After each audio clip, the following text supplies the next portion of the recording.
lens flare, weather balloons, optical illusions, swamp gas. 95% of all UFO sightings can be explained and quickly discredited. But 5% have enough eyewitnesses and factual evidence that they demand to be taken seriously. Journalist Leslie Kane has been researching these cases for over 10 years, focusing on the most credible evidence and witnesses. I've worked with high-level officials, pilots, generals, and a former U.S. governor to show that there is a physical phenomenon that exists. A huge triangular object. Dark gray oval. Like a UFO type thing. Now, new evidence, audio recordings, radar data, and never-before-heard witness testimony make these sightings part of the select 5% that is impossible to ignore. It's time to correct the record once and for all.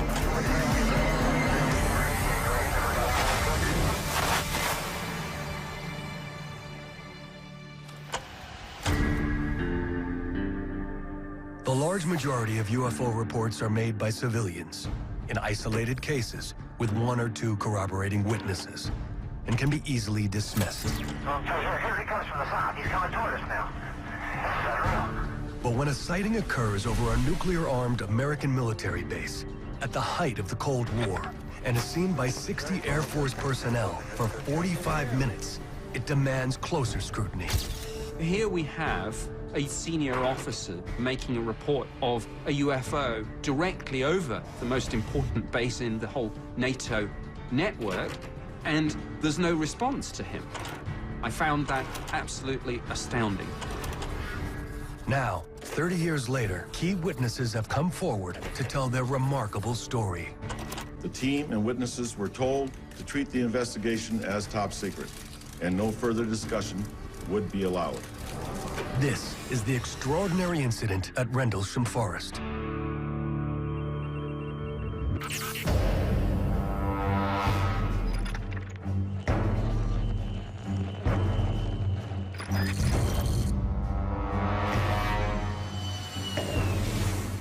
My name is Colonel Charles Halt. In 1980, I was the deputy base commander at RAF Bentwaters Woodbridge, England. At that time, Bentwaters was the largest tactical fighter wing in the free world, and our mission as a key NATO installation was to be prepared should anything happen. Early in the morning of the 26th of December, I went in to collect the police blotters. That's the chronological list of what happened the previous 24 hours. And as I walked into the office, the on-duty desk sergeant started to laugh. He said, "Colonel, you're not going to believe this. Last night, 3 of our policemen were out in the forest chasing UFOs. They called in and thought they saw a downed aircraft. They went out and investigated, and they had some type of an experience." I said, "We'll put something into the blotter to the effect that they saw some lights, and we'll leave it at that for now." Halt plans for the UFO story to go away, despite growing rumors around the base about a strange craft seen in the woods on Christmas night. But within days, he is forced to act. 2 nights later, we were having the Christmas party, and we were just finishing the main course and getting ready for dessert when the on-duty flight lieutenant cornered the base commander and I and said, "We have to talk. The UFO is back." I was sure I could put this thing to rest. So I took my little pocket recorder, which I carried everywhere, an APN-27, which is a Geiger counter, and we went out into the forest. Late in the evening on December 27, 1980, Colonel Halt takes a team of 4 officers, including a flight commander and a disaster preparedness expert, out to the site where the alleged craft had landed 2 nights earlier. And lo and behold, I find half our security force out there. 5, 6, 7 vehicles, Jeeps, 6-passenger pickup trucks, and they're trying to light up the forest.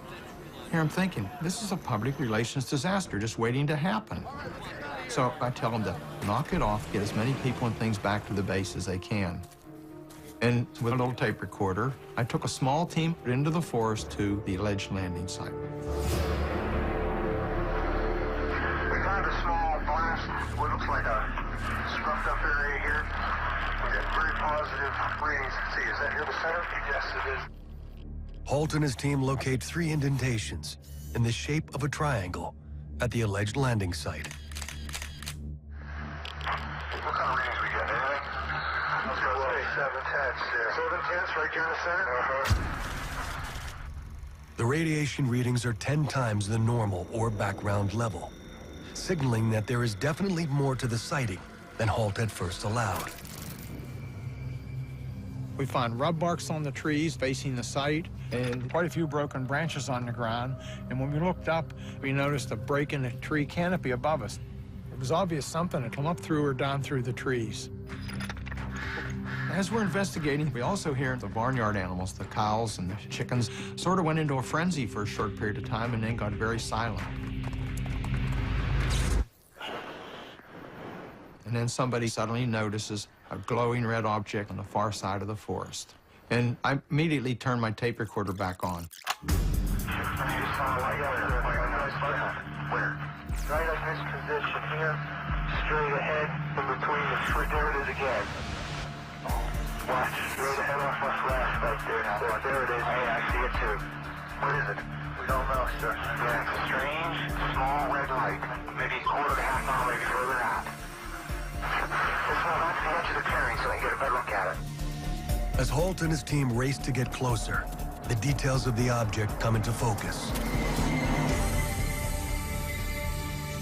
It was oval. This was all reddish orange. And there were like pieces of molten metal dripping off it, and they were falling to the ground.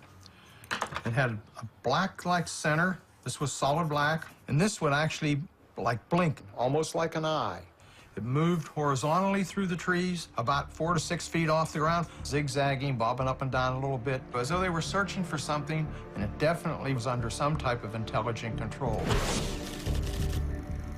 Halt's description matches many other sightings of UFOs. Witnesses often report red orbs that dart and search as if under intelligent control. But for Halt and the other officers, their experience is about to become anything but typical. It appears that you may be moving a little bit this way. Yes, it's right on the house stand. It's coming this way. It is definitely coming this way. There is no doubt about it. This is weird. We watched it for probably 2 or 3 minutes, and suddenly it silently exploded into 5 white objects, and everything disappeared. Well, this really puts us all but in shock. I'm thinking, I'm never going to be able to explain this. People will never believe this. This is just too bizarre. Well, somebody in the party looks to the north and said, "Look, what's that?"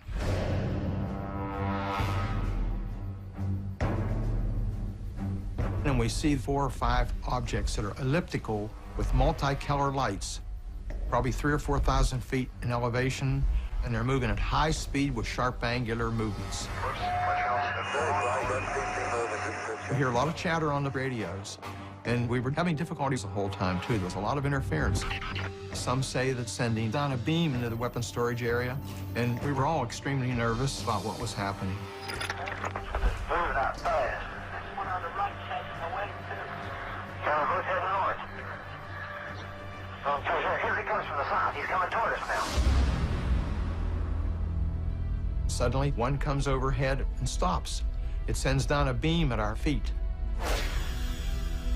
When the beam came down, we stood perfectly still. I don't think anybody moved. Everybody just stood there in shock. And it's going through my mind, there has to be some type of a reason for this. Is this a communication? Is this a weapon? Is this a warning? What do we do now? Halt and his men are transfixed by the craft looming overhead. The sight is something unfamiliar to these trained military professionals. Never seen anything like it. And while we're standing there, just as suddenly as it appeared, click, it's gone. I'm thinking, there is no real explanation for all of this. Why did I get involved? This is not exactly career-enhancing. Over 60 Air Force personnel are reported to have seen a UFO during the 2 nights that comprised the Rendlesham incident. According to witnesses, this really shook up the base. This was during the Cold War. This was a nuclear-armed outpost, and it was an incursion, a national security concern to both the British and the Americans. As the commanding officer on duty, Halt is required to report the events to his superiors, so he files a brief memo, hoping to put the matter to rest. Due to the base's location within England, The memo is forwarded to the British Ministry of Defense, which quickly concludes that the event is of no defense significance and closes the case. And it would remain that way for over a decade. My name's Nick Pope. I worked for the Ministry of Defense for 21 years, and for much of the early 90s, I ran their UFO project. My job was to investigate sightings and determine whether there was evidence of any potential threat to the United Kingdom. In 1994, Nick Pope instigates a cold case review of the Rendlesham Forest incident. One of the things that prompted me was the apparent lack of any formal response to Colonel Holt's report. Here was one of the most senior officers ever to go on the record, making a report of a UFO landing in close proximity to two of the most important bases in the whole NATO network, and there's no response to him. I found that absolutely astounding. Pope begins an exhaustive 3-year study, uncovering several key errors in the investigation, including a confusion over jurisdiction. The Rendlesham Forest incident involved the twin bases, Bentwaters and Woodbridge. Now, of course, these were United States Air Force bases, but on British soil. So there was total confusion about who was in charge. Another problem was that the landing site had not immediately been cordoned off. People were coming and going, contaminating the site. It should have been searched thoroughly with a metal detector. Soil samples should have been taken. This didn't happen. Years into his review, Pope uncovers one of the most critical failures of the original investigation. I was looking at the question of whether or not the UFO was tracked on radar. One of the witnesses said that for an instant there was an uncorrelated target that was hanging over the bases for about 2 or 3 sweeps of the radar, and then it disappeared. But when the Americans made the report to the UK, the date was wrong. So, of course, the Ministry of Defense were looking at the wrong night. And by the time we realized the error, the radar tape had been destroyed. The original investigation had been fatally flawed. But Pope would go further than simply detailing the failures of the original investigation. Soon he would encounter an eyewitness who came close enough to touch one of these remarkable craft and produce striking images of a landed UFO unlike any he had seen before. It was very clear to me that we did have solid evidence that an unidentified object or objects was operating over the UK.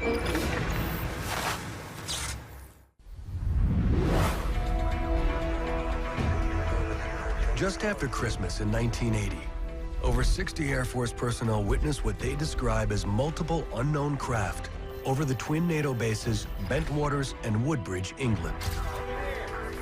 The experience rattles the soldiers, including Deputy Base Commander Colonel Charles Holt. I'm thinking, I'm never going to be able to explain this. People will never believe this. This is just too bizarre. The sighting is never officially explained, leaving the witnesses to question what they believed they saw. Until a decade later, when Nick Pope, a British Ministry of Defense official in charge of UFO investigations, instigates a cold case review of the now infamous sightings. It was soon clear to me that the original investigation had been fatally flawed. Troubled by these failures, Pope takes his investigation deeper. In 1994, he interviews a man who would become a key witness in the case, Sergeant James Peniston, the senior American airman in charge of security.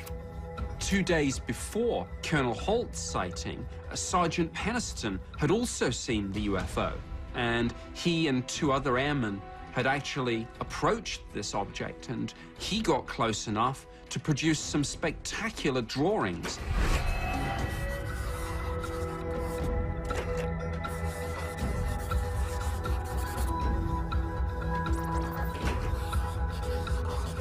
Peniston clearly got very close. See the essentially triangular shape here.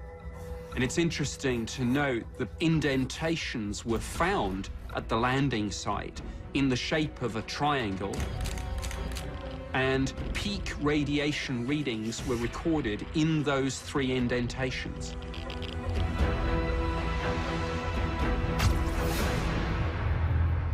As the 3 of us got closer to the craft, we started experiencing radio difficulties. The air around us was electrically charged, and we could feel it on our clothes, our skin, and our hair. Nothing in my training prepared me for what I was witnessing.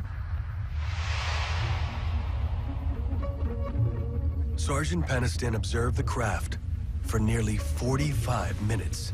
One of the most intriguing pieces of information were strange symbols that he saw on the side, which he said reminded him a bit of Egyptian hieroglyphs. And he sketched this in his police notebook.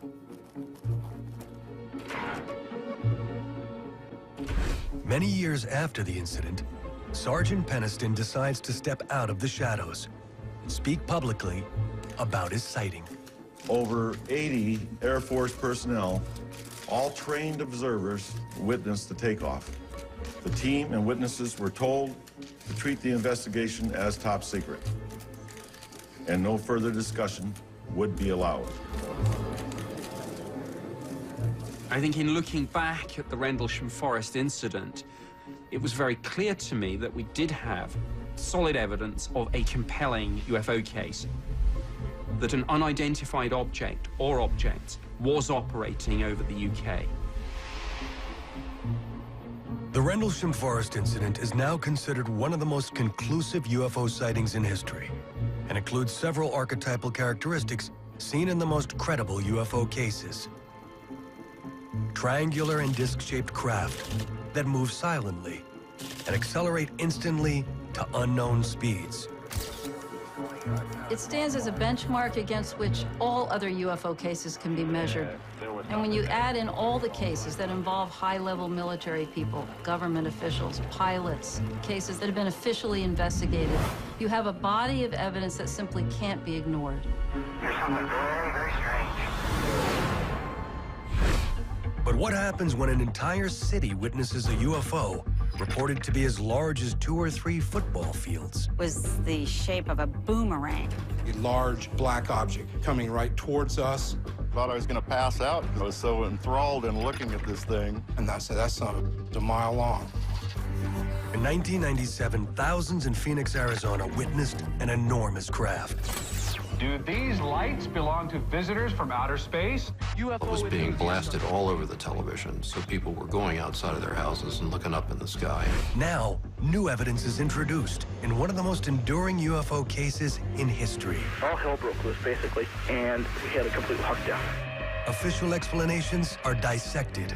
The Air Force stated that flares were dropped around 10 p.m., but witness reports came in over an hour before the flares were dropped. So using that excuse makes a mockery out of what thousands of people said they saw. And a former governor reveals his startling admission. I knew more about the lights over Phoenix than I let on. This is the Phoenix Lights.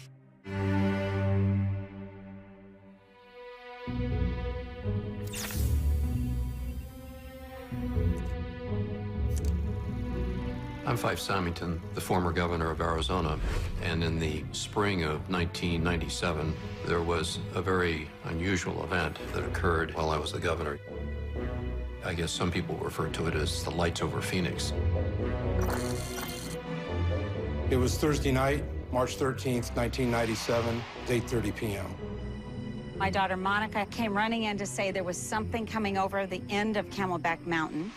And so 4 of the kids got up, ran out, and I ran out with them. And I looked to the north. My wife and I saw 3 bright white lights in triangle formation coming right towards us. It had 5 big lights in front, and it was the shape of a boomerang. It was a solid craft, silent, very low to the ground. And the thing that took me was the size. Profoundly enormous, profoundly massive. I mean, we don't even have shopping centers this big. We stood and watched it come, and it floated directly over our house, And it was probably 5 to 6 minutes that we had full view of this. My wife and I, we just stared at each other. And I looked her right in the eye and I says, we just saw our first UFO. Do these lights belong to visitors from outer space? Hundreds of people across the valley think it's a distinct possibility. What is described as a giant, brightly lit boomerang soars through the air. No official explanation of those strange bright lights. That night, it was being blasted all over the radio, all over the television. So people were going outside of their houses and looking up in the sky. And it was being viewed by thousands of people across the valley. There were barrages of phone calls coming into the governor's office and to the Department of Public Safety. People wanted answers. So, of course, I was making my inquiries immediately to the head of the National Guard. And I had members of my staff calling Luke Air Force Base to find out if they were flying some exotic aircraft over the valley and not really getting any answers. I mean, everybody was just sort of, oh my gosh, well, we don't know what it is. Something strange happened in the skies over Arizona that still hasn't been fully explained. It's something UFO enthusiasts are calling a major sighting. Pilots report seeing it in the air, yet military radar screens pick up nothing. Whatever it was, it has more than a few Phoenicians watching the skies tonight. Well, in the weeks following the incident, over 700 witnesses called in reports to local officials and to the National UFO Reporting Center, a private organization in Seattle, Washington. And these witnesses included pilots, police officers, and military professionals. Although descriptions of the craft differ, several overriding characteristics prevail. It is a massive solid object, not merely lights, in the shape of a delta or triangle. And it makes no noise as it moves over the valley. Most importantly, it is viewed from multiple vantage points by witnesses across the county for a total of 106 minutes. We literally were laying down on the grass looking up at it. It was a solid object. Something that I could never explain. Real deal. It was a major UFO event, seen by thousands of people across the state of Arizona. And they were expecting a serious response from the government. Well, you can imagine the building hysteria that was going on in our community about what really happened and what we were going to do about it. I'm going to order a full, investigation of this through DPS. We're going to make all the necessary inquiries, and we're going to get to the bottom of it. We're going to find out. I was probing, trying to get answers, but everybody was sort of denying that they saw it in official channels, which really had me perplexed. And Councilwoman Barwood really took the lead. She called Senator John McCain, and the senator was the first person to get something out of the Air Force. The Air Force tells Senator McCain that the lights are high-intensity flares, dropped by the National Guard between 9:30 and 10 p.m. But since the sightings began at 8:15 p.m., over an hour before the flares were dropped, and in a different part of the city than the UFO was seen, this fails to explain what many witnesses saw. They were all shot right around 10 o'clock at night. They were all southwest of Phoenix. They weren't even over the city or even in the county. What my wife and I saw happened at 8:30. Seems to me this big object came over at 8:30. The authorities decided they better do something to cover it up, so they had a flare show at 10. Well, it was an intentional diversion, yes. What's really confusing is that the lights that were shown on TV that night were actually the flares. Do these lights belong? Because the news footage was taken at 10 p.m. when the flares were dropped. Strange dots of light that were the top of. But that doesn't explain what all the witnesses saw. The flares were dropped over 2 hours after the sightings began. These were two separate events.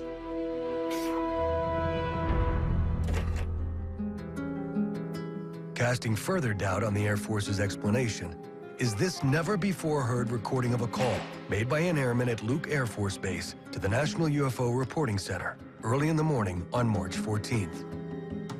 Apparently, we got a call from Prescott Valley Airport, a small airport north of us, reporting an object that had a near miss with a small Cessna. The call came up approximately 8:32 that they encountered something over Phoenix, Arizona, over the area of 7th Avenue and Indian School Road. They don't know what it was. According to the airmen, Luke Air Force Base launched 2 F-15s to investigate the incident shortly after 8:30 p.m. He spoke with one of the F-15 pilots after their return, describing him as visibly shaken. The command pilot of this particular flight, I've never seen this man scared. And he was scared to death. He's not sure what it was. His statement was that they followed this aircraft. It went on a straight line course heading towards Sky Harbor Airport, which is one of our main airports here, at approximately 18,000 feet, descending to 10,005. He saw 5 distinct lights in a triangular pattern. First 3 lights were in a tight triangular formation, and then the other light was at about 400 yards, also on the east side of the triangle. It scared the hell out of them, and after they landed, the base was, we had a complete lockdown. All hell broke loose, basically, and the facility was closed. Despite the shocking testimony, the Air Force categorically denies the encounter. But like the Rendlesham case before it, official attempts to dismiss the sightings are unsuccessful. It was the story that wouldn't go away, and the governor knew he would have to address it. Governor Fife Symington is determined to find out what those lights are all about. Soon the Phoenix lights would reach national prominence as Governor Symington reveals his astonishing news. I knew more about the lights over Phoenix than I let on. To escort the accused into the room so that we may all look upon the guilty party. It's time to correct the record once and for all.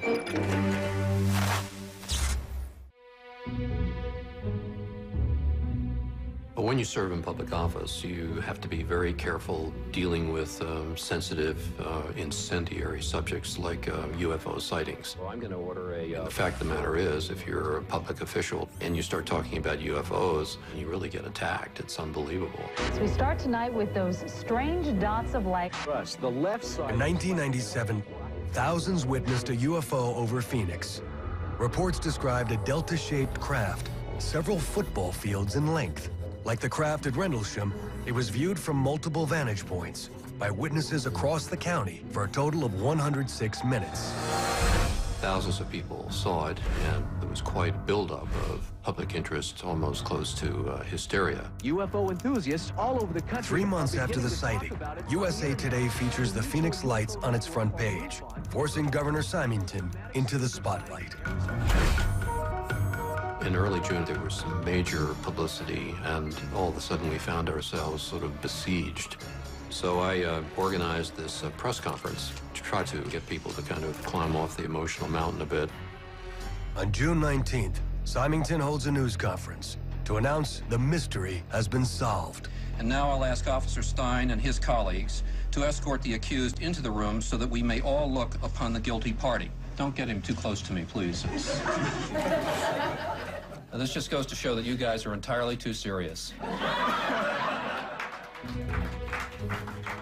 It really was a very funny spoof, but unfortunately it was taken the wrong way.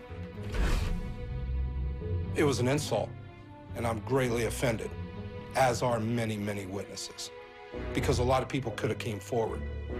But instead, they became reclusive. They refused to talk about it because of this, because of the ridicule.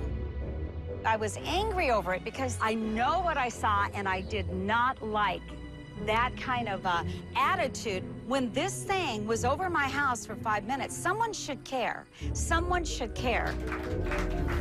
That press conference, it really did upset a lot of people, and I regret that. But what really bothered me was that I knew more about the lights over Phoenix than I let on. And I should have talked more openly about my own experience sooner.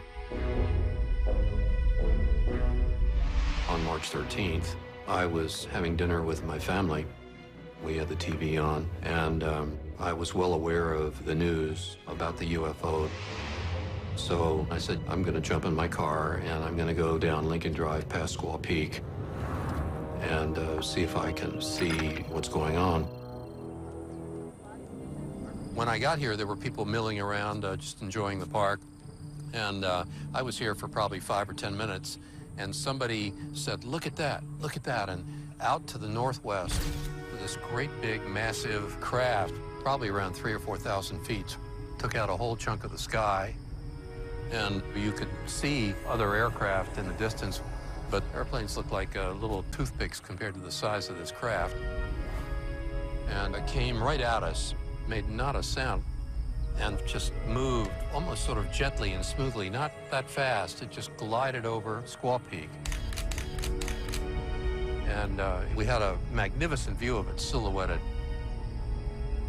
Governor Symington observes the object for nearly a minute before it speeds away across the valley. It just all of a sudden disappeared. You know, I served in the U.S. Air Force, and I've been flying all my adult life. And I've never seen anything like that before. It obviously had unbelievable aeronautical capabilities, something way beyond anything we have in our inventory, that's for sure. But I thought I best be quiet about it because I'm the governor, and if I go start talking about it, it's going to create more hysteria, and one should not lose sight of the fact that I had a state to run. Symington maintained his silence throughout his second term. But now, nearly 15 years later, the former governor draws lessons for all public officials. I think as far as government is concerned, we're sort of driven to always have an explanation for everything. And it's hard for government entities to say, you know, I don't know.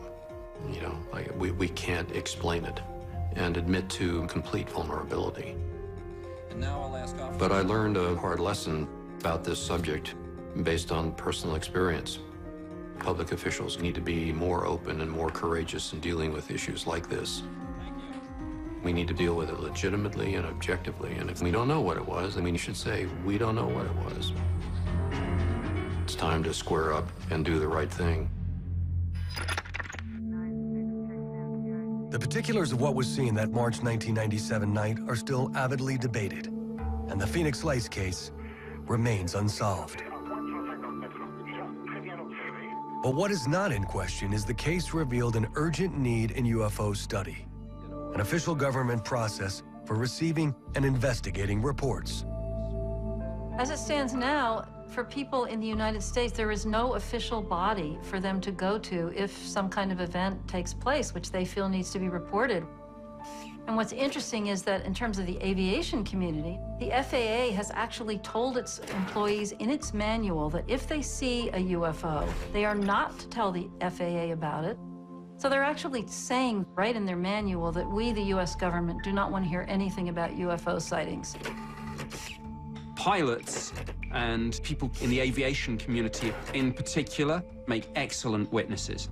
But very often, when they see UFOs, they don't go on the record because they fear that their careers will suffer.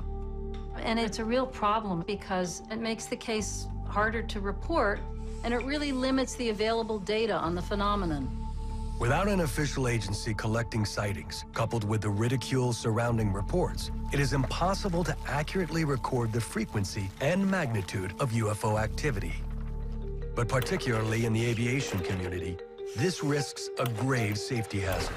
If these unidentified flying objects are real, mid-air collisions with our aircraft could be catastrophic. Hey, Dave, it's just me in the tower. Did you see a flying disc out by C-17? I have that shooting suit. And if I did, I wouldn't admit to it. Less than a decade after the Phoenix Lights, these issues are brought to light with the alleged incursion of a UFO into one of America's busiest airports.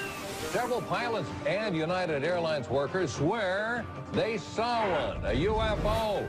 Definitely was not an airplane as we know it. UFO reports have exploded across the internet, making it more difficult than ever to weed out the credible from the questionable. In response, a handful of experts are applying rigorous investigative and scientific standards to evaluate evidence of this phenomenon. One of these is veteran journalist Leslie Kane. I've been looking into the UFO subject for about 10 years, always focused on the hardcore factual information. Radar evidence, the photographic evidence, the physical evidence that have been studied in laboratories, and not on more conspiracy-oriented material that's floating out in the culture and all over the internet. In January of 2007, I was struck by an amazing story that was on the front page of the Chicago Tribune. A number of employees of United Airlines witnessed a disc-shaped object. It looked like a metallic disc hovering over the United Airlines terminal, specifically over gate C-17. And this was at rush hour, a busy afternoon around 4:30. It was seen by a lot of people on the ground. It was seen by pilots, by crew members, by managers, by people that were moving planes around. It was estimated to be about 22 to 88 feet. And they said that it was hovering over gate C-17 for at least 5 minutes. And then the thing suddenly just shot up, directly up through the cloud bank above it and cut a crisp hole through it, very clean, like a cookie cutter. The witnesses, trained aviation professionals, were confounded by what they had seen. I've been at O'Hare for quite some time, and I'll tell you definitely it was not an airplane as we know it. The O'Hare case adds to the growing mountain of UFO data, echoing the common characteristics of earlier UFO sightings. It was a disc-shaped object that hovers silently and accelerates instantly to unknown speeds. But the most critical piece of evidence is yet to be revealed. Hey, Dave, it's from United Tower. Hey, did you see a flying disc out by C-17? It was starting soon. Several months after the incident, Kane obtains a copy of the control tower tapes, which includes a never-before-heard recording of a United Airlines supervisor calling in to report the sighting. Okay, I'm sorry. What can I do for you? All right. I told Dave there was a disc flying outside above Charlie 17, and he thought it was pretty much high. But I'm not high and I'm not drinking. Yeah. Someone actually has a picture of it. So if you guys see it out there, a disc, like a frisbee, like a UFO type thing. Yeah. Okay. Okay. I'll keep a field eye for that. All right. Okay. Bye. This is, very, very important evidence. It shows that there was something there. It was reported to the tower, but it was still treated like some kind of a joke. And I believe that that's at least partly due to the FAA policy of discouraging UFO reports. Even though this was in restricted airspace, a busy airport in the middle of rush hour, and nobody knew what this thing was going to do. I mean, this was a serious hazard. So the FAA initially didn't say anything. But once these tapes were released, they had to say something. Under public pressure, the FAA releases a cursory explanation 2 months after the sighting. Well, the first thing that the FAA told people was that this was some kind of light reflection off the bottom of the cloud bank. They said it was the airport lights can do funny things on the clouds. But the problem is the airport lights had not even been turned on yet. The second explanation that the FAA gave was that it was a weather phenomenon, most likely what is called a hole punch cloud.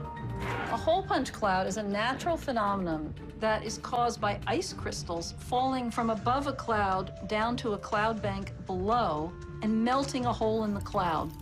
The problem is you have to have freezing temperatures for this to occur. Well, we know for a fact that it was too warm at O'Hare that day. The temperatures were not below freezing at the level of the cloud bank. So it is an absolute physical impossibility for that event to have been caused by a hole punch cloud. Ultimately, the O'Hare case and the FAA response to it are typical of how the U.S. government handles UFO sightings. First, they avoid having to talk about it at all, but if that becomes impossible, the authorities will just throw out whatever explanation they think might fit, whether it's plausible or not. And it's a real problem. This has happened countless times for decades. It's a standard operating procedure for cases like this. Despite the current situation, there was a period in U.S. history where open scientific study was encouraged, and sightings were actually welcomed by the government. For the past 3 years, a large number of perfectly sane and reliable people have been involved in this flying saucer business. We read about them, talk about them, wonder about these reports of strange phenomena in the skies. I am inclined to believe that it's of an extraterrestrial origin. Back in the 50s and 60s, there were a lot of sightings that were being reported. There was a lot of coverage in the media, and officials could not figure out what was going on. And it was during the Cold War, so there was heightened concern in the general public about unexplained things in the sky. So the U.S. government set up an agency within the Air Force called Project Blue Book, and its purpose was to take reports from the public and to investigate cases. Project Blue Book officially launches in 1952, with its 5-person staff receiving over 1,500 reports in the first year alone. I was driving north on 101 highway at about 3 o'clock in the afternoon. I noticed a terrific blue flash past nose of my airplane. I looked to my right, and there in the sky were 3 tubes of fluorescent light. And it went over me, practically right over my head. The object traveled in a straight line. I counted 8 of them, proceeding directly out to sea. And I began to hear a hissing, whistling sort of a sound. A beautiful, silvery, pink-tinged moonlight. Between 1952 and 1969, Blue Book receives over 12,000 UFO reports, nearly 800 of which are unresolved. It is soon clear that the scope of the UFO phenomenon is far greater than the small Air Force office can handle. Blue Book was plagued from the start. It was understaffed, incompetent in certain ways, and eventually it just became like a public relations exercise for the Air Force. So in 1966, it was decided that its future would hinge on a government-funded study commissioned at the University of Colorado. The university study is headed by Dr. Edward Condon, physicist and former head of the National Bureau of Standards. Condon was biased against UFOs from the beginning. In fact, in a 1967 article, he was quoted as saying, "My attitude is there's nothing to it. But I'm not supposed to reach that conclusion for another year." The Condon report is completed in 1968 and includes some valuable analysis of unresolved UFO cases in its nearly 1,500 pages. But that goes largely ignored in favor of the 2-page summary written by Condon himself, which declares that further scientific study of UFOs is unwarranted. In 1969, the Air Force announces the termination of Project Blue Book, effective the following month. Since then, the report has been cited countless times by officials and scientists to justify dismissal of UFO study. It's really a tragedy. I mean, this was the only official investigation by our government. When it closed, the golden age of UFO study in America was over.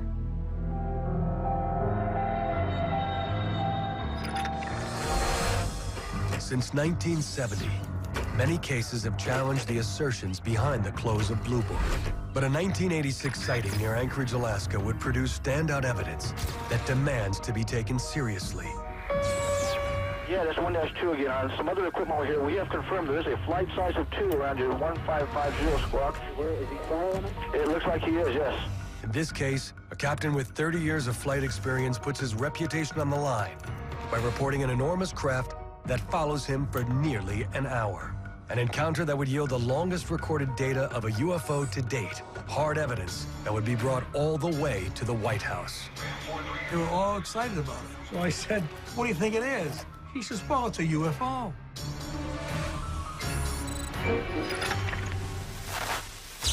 My name is Richard Haynes, and I have been a research scientist for NASA since 1967. My interest in unidentified aerial phenomena goes back 30 years at least. When I was a skeptic, I was just quite convinced that I could explain the phenomenon. But I had an opportunity to talk with commercial pilots who would come in to fly our simulators. And once in a while, a pilot would tell me this remarkable story that it had happened to him. And over the years, I began to realize that I was wrong, that I could not explain phenomena. So in the 1970s, I began collecting face-to-face pilot interviews, sometimes in the cockpit of the airplane. Sometimes we would refly an actual encounter. And so far, I have collected over 3,000 sightings from virtually every country of the world, and quite a number of them were very serious. These would qualify as near miss by FAA standards. And so, looking at air safety as our concern, we formed NARCAP, the National Aviation Reporting Center on Anomalous Phenomena.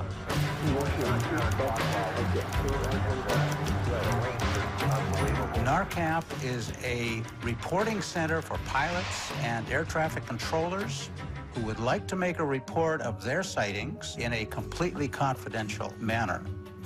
This is very important because a lot of pilots are afraid for their careers. They believe that they will be ridiculed, and the implication is that if you see something in flight, you're not competent to fly the airplane, which is absurd. We've got to turn that situation around. Yeah, that's 1-2 again. On some other equipment here, we have confirmed there is a flight size of 2 around your 1550 squawk. Where is he following? It looks like he is, yes. In 1986, NARCAP learns of a sighting near Anchorage, Alaska, that would become one of the best-known pilot cases on record. A key investigator on this case is former FAA Division Chief John Callahan. I was the division manager for the Accidents, Investigations, and Evaluation Division, FAA headquarters. The rule was if anything came up that was newsworthy or was an accident, we had to know before the smoke cleared. Sometime in January of '87, I received a call from the Alaskan region. Apparently a UFO had chased this Japanese 747 across the skies for like 31 minutes. Somehow the media found out about it, and now they want more information. They didn't know what to tell them. I said, tell them it's under investigation. I told them to package up all the data, the voice tapes, the computer tapes, the military tapes, and send them overnight delivery on the red-eye flight to the FAA Tech Center, Atlantic City. Callahan assembles a team of FAA analysts who synchronize the radar with the pilot's radio transmission. The result is recorded on this video by Chief Callahan and becomes an essential clue in unraveling the case.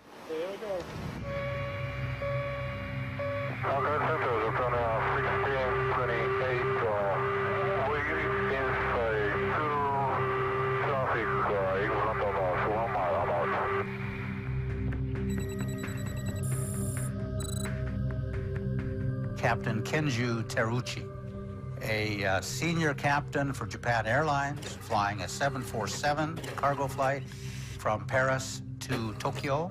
He saw a military test of some advanced nature. When he looked at his airborne radar, he saw a large target 7, 8, 9, 10 miles in front of him. And the first thing he did is he called the FAA and wanted to know if they had any traffic up there for him. Japan Air 1628, sir, if you're able to identify the type of aircraft, and see if you can tell whether it's military or civilian. Japan Air 1628, so we cannot identify the type, but we can see navigation lights and turnover lights. Viewing this one-of-a-kind radar evidence, Callahan's team is able to confirm the unidentified target near Teruchi's plane. But it is this never-before-heard interview conducted by Dr. Haynes with the Japanese pilot that illustrates the extraordinary details of the craft. What he told me was remarkable. It was a huge object, something far bigger than his own airplane. Big walnut shape, as large as 3 or 4 aircraft carriers, had lights coming from it, and small craft coming and going from the bigger craft. How long did it take to move from the 12 o'clock position?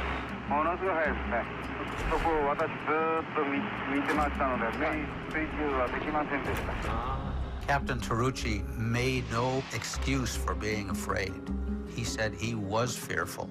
The captain and his first officer were expecting a collision and were bracing themselves. That's how serious this was.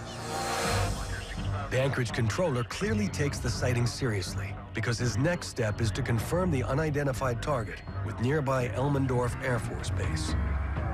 Okay, it looks like I am getting some search primary return. I don't know if it's erroneous or whatever, but... It's not erroneous. I want you to keep a good track on there, and if you can pick up a code, verify that you do not have any aircraft operating in that area, though. That is firm. We do not have anybody up there right now. The military guy sees those targets. The controller working the radar sees these targets. According to the pilot, there's a great big ship out here, and that stays with them for a while. Japan Air 1628 Heavy, sir, I'm going to request you to make a right 360-degree turn and advise me what your traffic does then. Flight 360. As Captain Terrucci was approaching Fairbanks, he received permission to carry out a 360-degree turn. He wanted to try to get away from that object that was on his left-hand side. His supposition was that the object would continue in a straight flight, and he would bank to the right and leave it behind.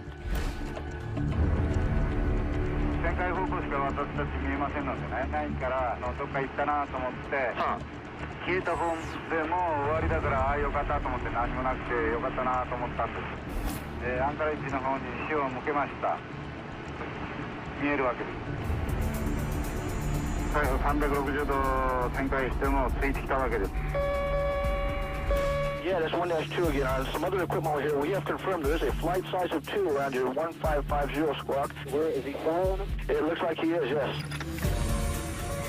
As Terrucci continued the 360-degree turn, the object traveled around the circle with him, which is very interesting because it has to be going faster than that airplane to keep up. So the phenomenon had to be under good control, perhaps intelligent control, to maintain precise station with that airplane.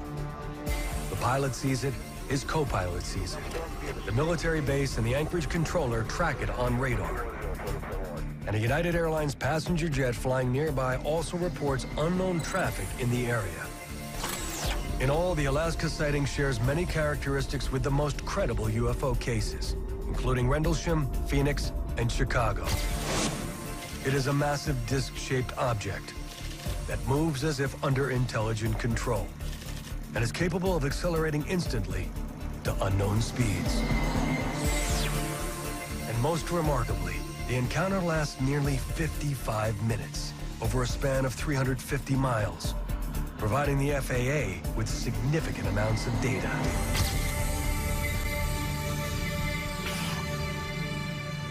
I had the analysts put together a chart that would explain every hit around the 747. And even a blind man could see there was a target there. But I'm thinking it's the stealth bomber, figuring who believes in UFOs. When Callahan returns to Washington, a meeting is arranged with the White House scientific team to review the materials.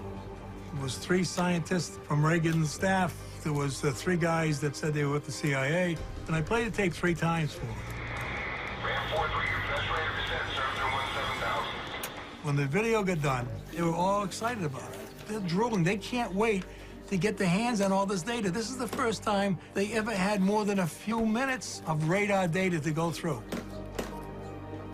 And then the CIA guy, he steps forward and he says, this event, pointing to the TV monitor, never happened. We were never here. We're confiscating all this data, and you're all sworn to secrecy.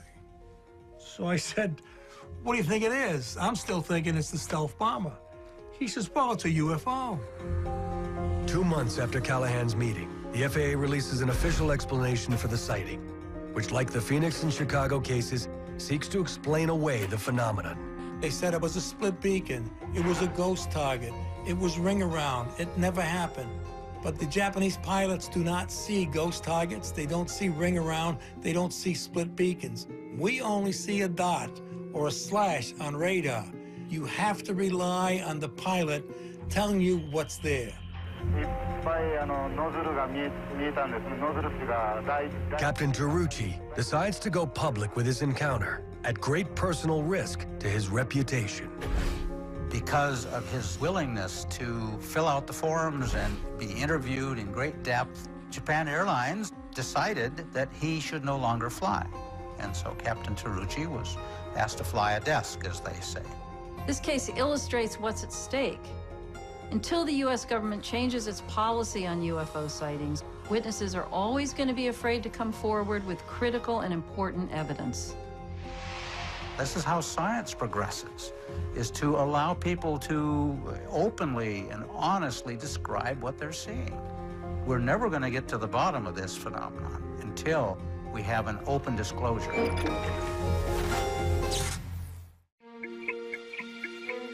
These days, if you go on to sites like YouTube, you'll see all sorts of videos of UFOs, and there's a huge amount of fake videos, photos which have been mocked up with various computer programs. I mean, it's almost impossible these days to pick out the signal from amidst the noise. And the only pictures that are really important are the ones that have been so thoroughly analyzed and vetted that we know that they are a genuine unidentified flying object. One of the most viewed UFO videos on the web, with over 17 million YouTube hits, is this clip, claimed to have been shot in 2007 in Haiti. Along with other recent images submitted online, it has UFO watchers buzzing. But with advances in special effects software, it is becoming more and more difficult to distinguish between real and faked images, making experts in the visual effects community a valuable voice on the subject. I'm Doug Trumbull. I make movies that have to do with science fiction, special effects. I worked on 2001: A Space Odyssey, Close Encounters of the Third Kind, Blade Runner, Star Trek: The Motion Picture, and so I do motherships and spaceships and UFOs for a living. We have a situation right now where everybody who has a laptop can make a fake UFO. I can make a fake UFO on my cell phone. I mean, it's just all over the place. My personal belief is that I'm convinced that there is something very real. But I've never seen a photograph that I couldn't duplicate or fake digitally or optically or photographically and make it look just like that. And so I'm my own worst enemy in that respect because I know what's possible. On break from his latest project, Trumbull shares his opinion on the authenticity of the 2007 Haiti video. I think it's really good. I don't buy it as a real UFO or UFOs, but I think it's a pretty well done special effect because they're doing very dynamic camera moves. They're matching the irregular movement of the camera to the movement of the object. They seem to have kind of aircraft-like ballistic trajectories, and it all kind of makes sense, like they're flying in formation. But there are a number of things happening here that kind of give away the illusion to a certain extent. Let me just freeze on this. You know, look at these two palm trees. They're identical. That frond, this frond, that frond, that frond. These are actually a photo composite of one palm tree put in two places. So it's really the same palm tree twice. That doesn't happen in nature. It's absolutely impossible. There's other things that happen, like when this thing goes through the trees, even though this seems to be an extremely bright light, it's not affecting these fronds at all. There should be more light happening up in the fronds of the tree, so you'd get a little twinkly light and some interaction, but there isn't any, because that's a much harder thing to do. So, good job, but I don't buy it.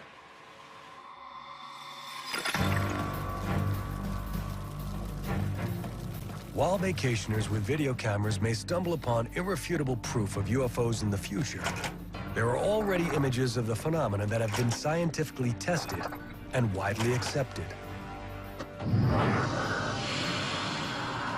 Des personnes affirment avoir vu longuement et à plusieurs reprises The Belgian sightings of the late 1980s and early 90s are some of the most widespread in history, with over 2,000 well-documented and researched reports by pilots, police, and military professionals.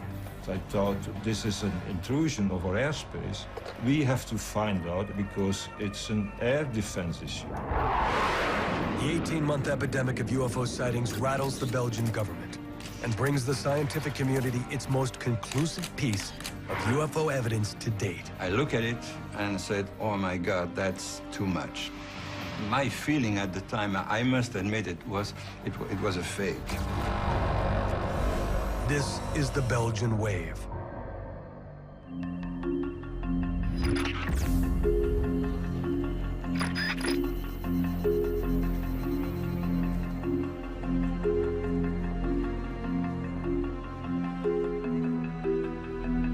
My name is Patrick Ferrin. and I was one of the two co-founders of SOBEPS, which is a non-profit association devoted to the study of aerial space phenomenon. In 1989, the situation was very quiet here in Belgium concerning UFOs. So quiet that we decided to close the association because there was no sighting anymore. And all of a sudden, strange things started to happen in the area of Eupen. And this was, historically speaking, the beginning of the Belgian UFO wave.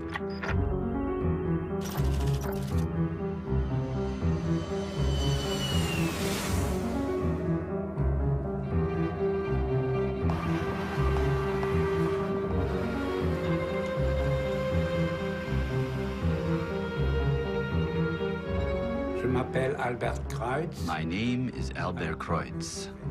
On the evening of November 29th, 1989, I was the dispatcher at the Eupen police station.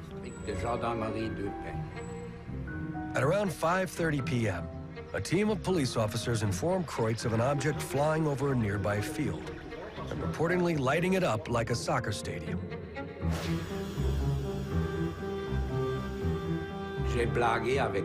I joked with them, since it was the end of November, that it was St. Nicholas coming down. Then they screamed, "Look out your top floor window, and you'll see it."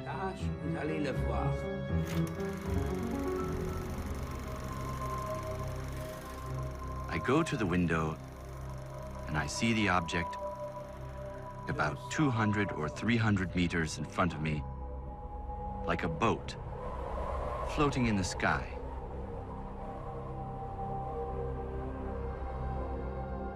It was magnificent to see, and it made me think that we are not alone on this earth, in the universe. I found it beautiful.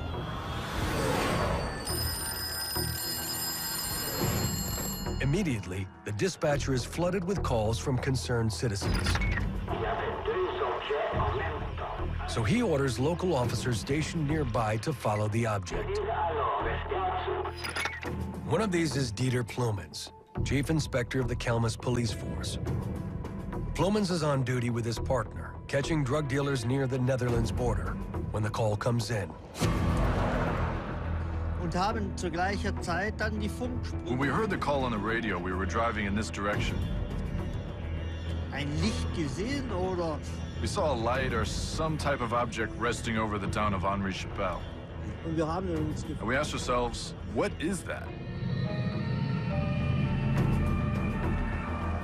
I told them to pursue the object and observe it. So they followed it to Henri-Chapelle, where the object hovered motionless over the Beloy retirement home.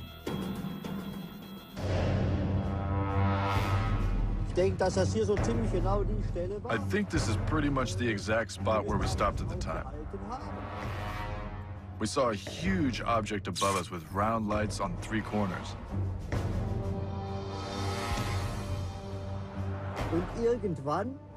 And at some point, a much smaller object flew out from behind.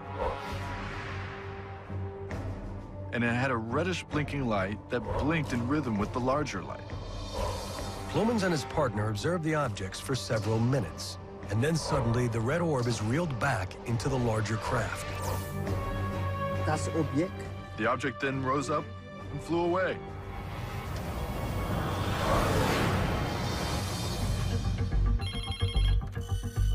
Kreutz and Plumens' accounts are among the many that began to flood in that night. In all, a total of 13 police officers called in reports of an unidentified triangular craft spotted in 8 different locations around Eupen.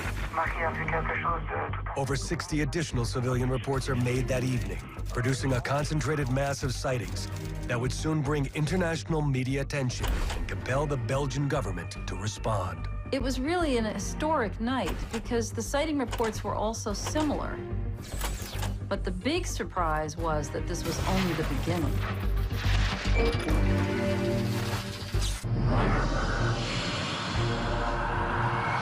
personnes affirment avoir vu longuement et à plusieurs reprises des objets volants et lumineux de forme triangulaire. Ils ont vu dans le ciel un phénomène étrange, un ovni. The day after November 29, it was a huge covering in the media. Résultat des interactions entre les forces cosmiques. It was on TV, it was in the newspaper, everywhere. And immediately we took our car and we went to U.F.O to interview the people who saw it. Mon mari a vu quelque chose de tout à fait incroyable la nuit de lundi. Et il a vu un objet énorme avec d'immenses rayons lumineux qui l'a suivi pendant plusieurs minutes alors qu'il rentrait à la maison. Voilà, il n'ose pas en parler parce qu'il a peur qu'on se moque de lui, mais moi, je tiens quand même à vous en informer. We collected 150 different sightings from the same area, describing almost the same thing. Donc ça forme un triangle. Un triangle? Comme un triangle. Oui. A huge, triangular, dark object. Avec chaque extrémité, un grand feu blanc. C'est vraiment comme les phares d'atterrissage d'un avion, mais à beaucoup plus fort. Parce que ça vient de changement. Et au milieu de celui-ci, un gros clignotant rouge. What is very interesting is that triangular object wasn't reported at the time in 1989. At the time, in ufology, people were speaking about flying saucers, discs, something like that, but not a triangular, dark-shaped object. This was new.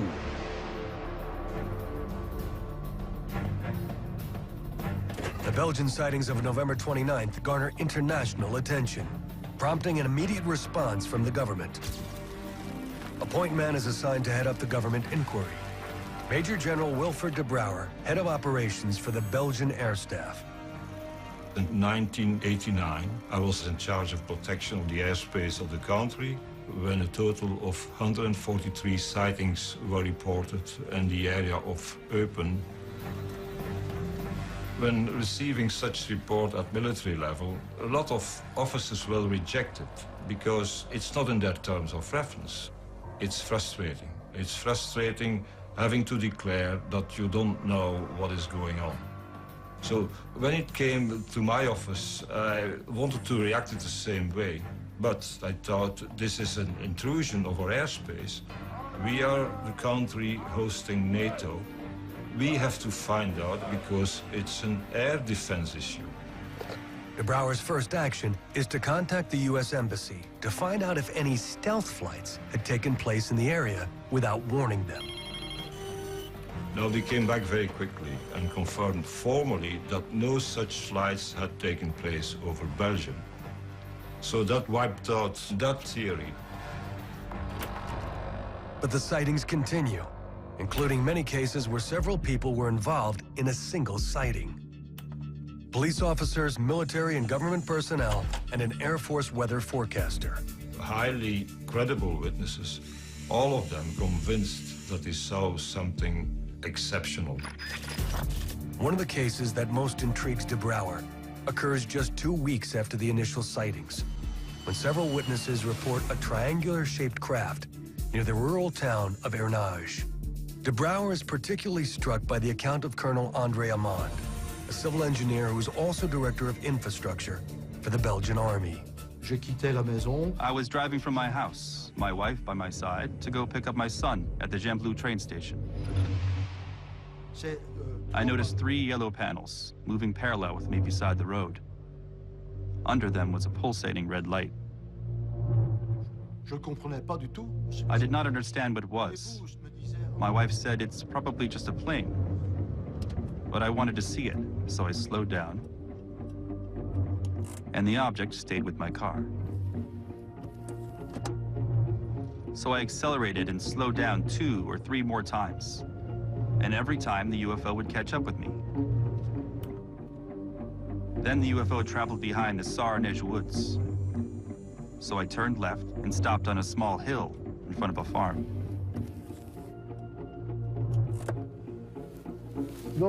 The UFO came out from behind the woods, over there. I saw a huge, bright white beacon come over until it was about 100 meters in front of us. You could hear traffic on the highway and a train going by about 1 kilometer away. But at no point could you hear any noise coming from this object only 100 meters in front of us. We observed it for 6 to 8 minutes. And then my wife says, "Andre, come on, get in the car. I don't like this." And at that point, the great white beacon retreats and it darts away to the southwest in about the time it takes to let out a breath. In my experience, that kind of acceleration requires a very large amount of energy that wouldn't be possible without materials that could superconduct at a low temperature. And today, 20 years later, I know one thing. There is no man-made object able to do what I saw that object do that day. Not then and still not now. It's impossible. Colonel Amman sends a report to the Ministry of Defense and is one of the many military professionals who convinces the Belgian government action was necessary. We decided to set up a procedure to launch, in the future, aircraft to try to identify these sightings, but on conditions. First of all, witnesses would report to the police. They would confirm the sighting, and then they would call a radar station which had the authority to scramble F-16s.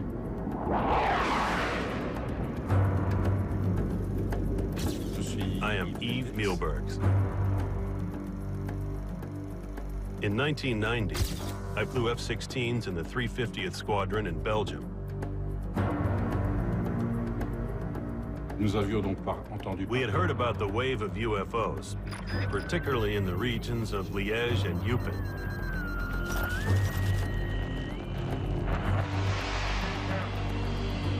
On the evening of March 30th, 1990, Mielberg's unit is informed of a string of UFO sightings around the town of Louvain.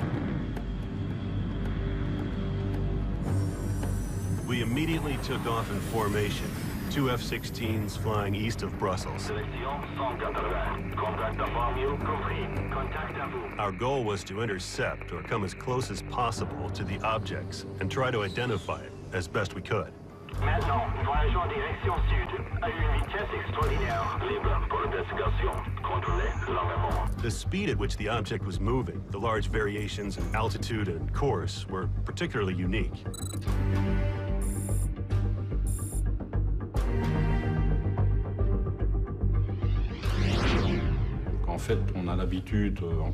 In air combat, we're used to seeing objects move very quickly. But in this case, the object's variations were unforeseen, which proved that we were dealing with an object very different from an aircraft. Contact.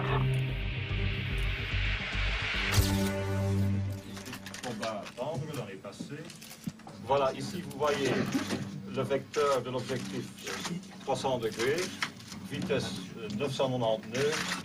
Vitesse normale? Bon, la vitesse d'un avion normal à cette altitude est l'ordre de 350-400 nœuds. Under pressure from a hungry press and public, de Brouwer holds a press conference to discuss Mielberg's flight. Voilà, ça c'est une vitesse de 1010 nœuds. Donc ça c'est la vitesse maximale qu'on a enregistrée.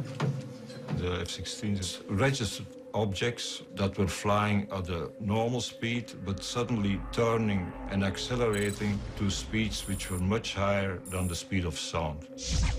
Now, this cannot be done by any conventional aircraft. Donc, les accélérations ont passé de 150 à 500 nœuds dans une fraction de seconde. Unfortunately, only one of the F-16 radar tapes provided sufficient information to analyze, which meant that we couldn't compare the tapes to exclude electromagnetic interference, which is a reflection of an object, sometimes on the ground, that can go through the atmosphere and bounce back to the F-16 radar. 100% sûr que vraiment il y avait quelque chose. Ça c'est clair. Due to the failure of the secondary radar recording, government officials cannot verify the pilot's account. But Mielbergs remains convinced. Personally, I believe there was an object at that location that day. We had ground witnesses, radar stations, and airplanes. 3 different sources watching the same object at the same time in the same place. There was something in the air that night.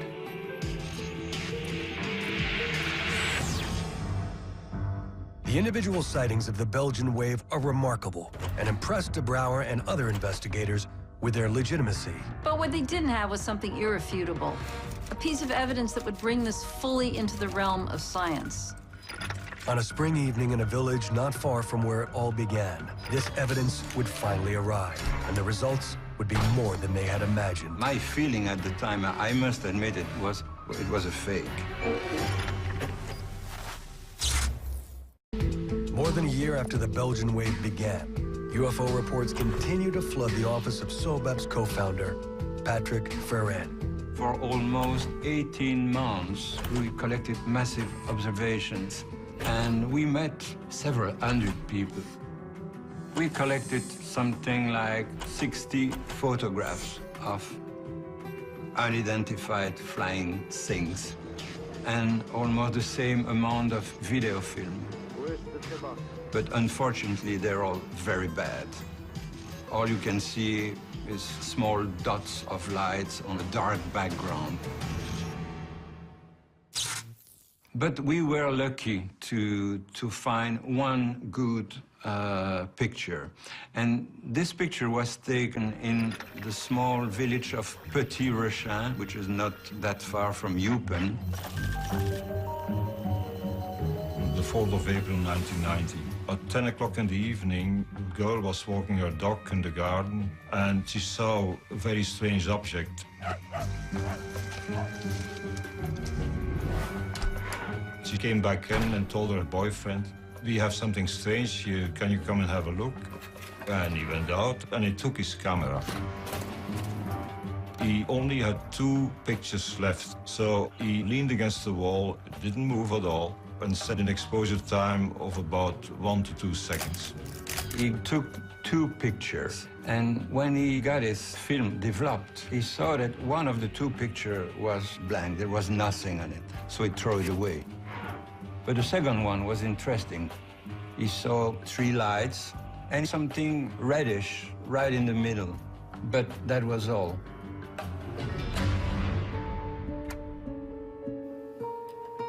I received the original at the time. I looked at it and said, "Oh my God, that's too much." My feeling at the time, I must admit, it was a fake. So I built a small model, and I tried to reproduce what was on the slides. And I immediately understood that it was not a model.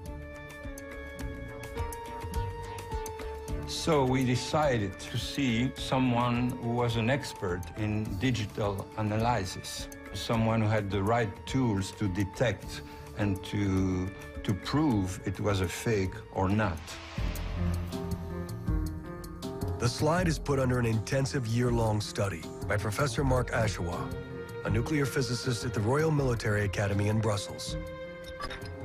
Professor Ashewa's analysis of the blue component of the slide showed that one side of the triangular object is perfectly in focus, but 2 other sides are blurred.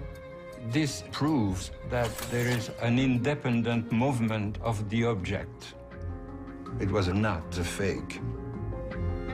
The slide is further analyzed by scientists around the world, including Professor André Marion, a nuclear physicist at the University of Paris-Sud. Professor Marion discovered that there was a magnetic field around that object, because he observed a pattern like iron filings behave in a magnetic field.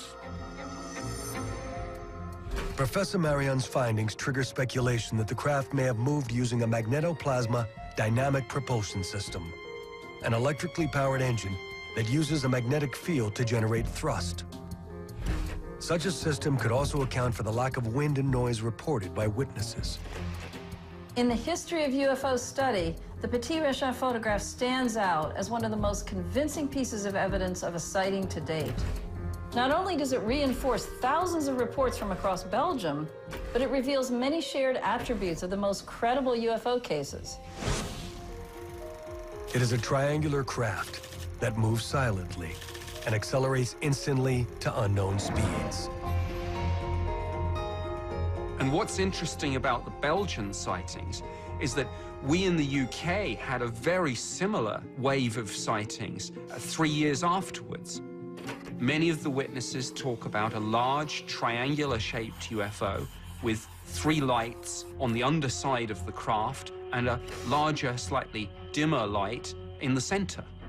So it's clear that in both cases, governments are looking at this and are coming to the conclusion that we are dealing with a real phenomenon. The Belgian wave is remarkable not just for the sheer number of sightings, over 2,000, but for how well they were reported and officially investigated. It lasted for almost 18 months, and all of a sudden, everything stopped. Of the 2,000 reported cases, 650 were investigated, and out of the 650, 500 remain unexplained. The question remains open, what is it? And I don't know the answer, that's for sure. I can only say what it was not. It was no aircraft, no helicopter, no blimp, no Zeppelin, no ULM, no RPV, you just name it. The Belgian wave remains a mystery. And even now, 20 years later, witnesses are left with more questions than answers.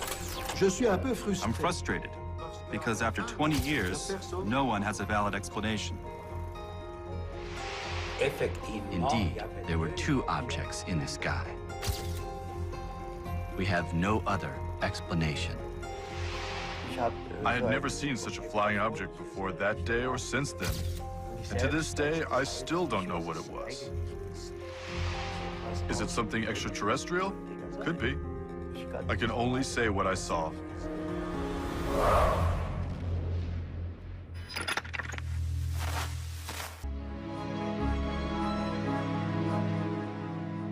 For the thousands of witnesses in the Belgian wave, and many others who have documented their encounters at military bases, major airports, or in the skies above our cities, there is but one conclusion. There is something out there, and we need to take it seriously. The difficulty, of course, of studying UFOs, if in fact they are manifestations of some advanced civilization, is that we are more or less in the same position of, let's say, laboratory mice attempting to understand the civilization of biology technicians in the laboratory. It is just beyond our imagination. And Arthur C. Clarke said that sufficiently advanced technology is indistinguishable from magic. History is filled with accounts of new phenomena, poorly understood phenomena, that have been ridiculed, made fun of. Why? Because science hasn't had a chance to look into it, or won't look into it for various reasons. We've got to turn that situation around. We have this propensity in our culture to ridicule UFO sightings. It's a problem, and we need to be more mature about it in this country. You know, it's not all aircraft lights and weather balloons and hoaxes. There is a genuine phenomenon here, something that the scientific community should want to look at. It should want to engage on this. I mean, potentially, it has incredible things to teach us. We have to keep in mind that our civilization is only about 40,000 years old, which is a blink in the lifetime of our galaxy. So we are babes in the woods. And with 200 billion stars, that adds up to an enormous number of planets, including, we now know, Earth-sized planets. So the potentiality for life out there does seem to be very great indeed. We have very, very sophisticated analytical techniques that are being used all over the universe now to look at planets, stars, nebulosities. But started asking myself, well, has anybody done a really sophisticated, technologically astute approach to photographing UFOs so that you could really get, you know, what I sometimes call the Zapruder film of UFO sightings? And the answer was no. So in that vacuum, I decided to undertake what has become kind of a hobby project for me. I've started applying very sophisticated digital motion controls and tracking technology that we use in special effects, some of which we developed during the making of Close Encounters, to try to photograph a UFO. Trumbull's project, known as U.F.O. or UFO photography, uses precisely calibrated cameras and radio antennas to record images and data in the night sky. By simultaneously observing the same area from multiple vantage points, Trumbull's equipment can pinpoint the speed, trajectory, and altitude of any recorded object, and more accurately, determine if it is a conventional aircraft. My plan is to make imagery that would be scientifically valid and that could be scrutinized, just like the Zapruder film, to where really good scientific photo-optical analysts could look at them and say, well, this is exactly what happened. Taking a 2-second dark exposure. And I think over the next few years, it's just unlikely that we won't encounter some evidence of intelligent life in the universe. I just think it's going to happen, and it's probably going to happen fairly soon. And I'd like to be part of that.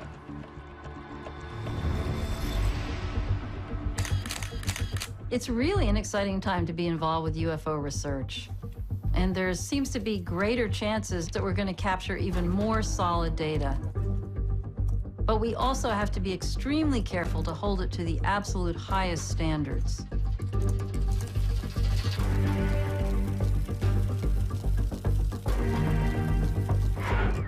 There was something there. Very small black object clockwise. The length is unbelievable. We do not have anybody up there right now. I was driving north on 101. In these, the most credible UFO cases of our generation, we have heard first-hand accounts that defy dismissal. A NATO-based commander, an FAA division chief, decorated pilots, police officers, a former governor. All have put their reputations on the line to deliver testimony that they at first were unwilling to accept.